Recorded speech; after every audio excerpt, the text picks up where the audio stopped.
সন্ধ্যার special menu জামাইদের জন্য, নাতি নাতনি সবার জন্য সাজানো হচ্ছে। অত গোছানো, অত কিছু গোছানোর মতো সম্ভব নেই। আমাদের ছোটোখাটো বাড়ি, ছোটোখাটো আয়োজন করে দেওয়া হয়। কাদের বাড়িতে কার কার বাড়িতে এরকমভাবে হচ্ছে, আর কারা কারা এইভাবে খেতে অনেক পছন্দ করো জানাবে বন্ধুরা।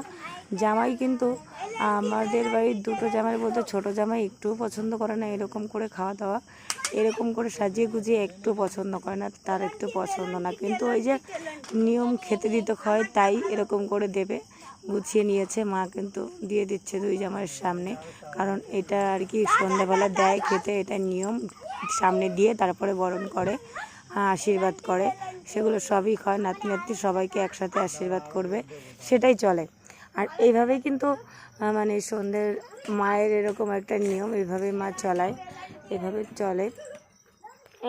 এইভাবে দিয়ে সামনে কিন্তু তারপরে বরণটা করবে। বড় জামাইটাও খেয়ে নেয়, বড় জামাইটাও চলে যায়, অসুবিধা হয় না। কিন্তু ছোটো জামাই একদমই পছন্দ করে না, উনি নিয়ম মতো একটু নেবে, নিয়ে কিন্তু বাদবাকিটা রেখে দেবে, কারণ ওনার মানে এগুলো পছন্দ হয় না। আমিও কিন্তু এইভাবে খেতে পারি না, অসম্ভব, আমিও পারি না। কিন্তু ওই যে একটু আধটু নিয়ম মানে যেটা নিতে হয় সেটাই। তো সবার বাড়িতেই হচ্ছে হয়তো সন্ধ্যাবেলায় এরকম আয়োজন, যাদের বাড়ি জামাই আছে, আর যাদের জামাই নেই তারা নিজেরাও হয়তো করে খাচ্ছে, আনন্দ করছে, মজা করছে। বেশ ষষ্ঠী বলতে এই যে এরকম শাশুড়ি না থাকলে সে বাড়িতে ষষ্ঠী কি আর হয়? মা যতদিন আছে ততদিন হয়তো ষষ্ঠী হবে, তারপরে হবে হয়তো, আশা করা যায়। এবার জানি না কী হবে, কিন্তু এখন তো মা দিচ্ছে, এখন যেটা হচ্ছে সেটাই হলো মেন কথা। এখন তো হচ্ছে, পরে কী হবে সে কথা বাদ দিলাম। তাই দেখো এখানে কিন্তু বরণ টরণ মা কিন্তু সব কমপ্লিট করে নিচ্ছে, আশীর্বাদও করে নিচ্ছে এক এক করে। আগে বড় জামাইকে করলো, এবার ছোটো জামাইকে করবে। দুই জামাইকেই সুন্দর করে বরণ টরণ করে কমপ্লিট করে নিচ্ছে। আর সত্যি কথা বলতে যাদের শাশুড়ি নেই, যাদের শ্বশুর বাড়িতে যেতে পারছে না, তারা কিন্তু এই আফসোসটা করে, তাদের কিন্তু এই কষ্টটা বোঝে।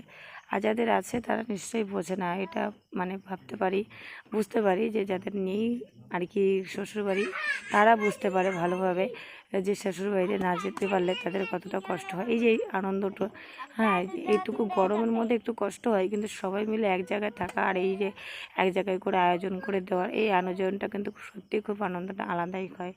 এই আনন্দটা যারা উপভোগ করে তারাই জানে, আর যাদের আনন্দটা উপভোগ করার মতো পরিস্থিতি নেই তারা তো সব কিছু থেকেই বঞ্চিত থাকছে, কিছু করার নেই।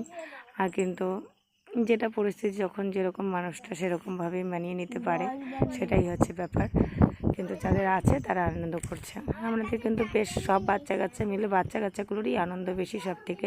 বড়োদের মধ্যে বড়োরা ঠিক আছে, এখন সবাই ফোন নিয়ে তেমন ব্যস্ত, অত বসে বসে এক জায়গায় গল্প, এক এক জায়গায় গ্রুপ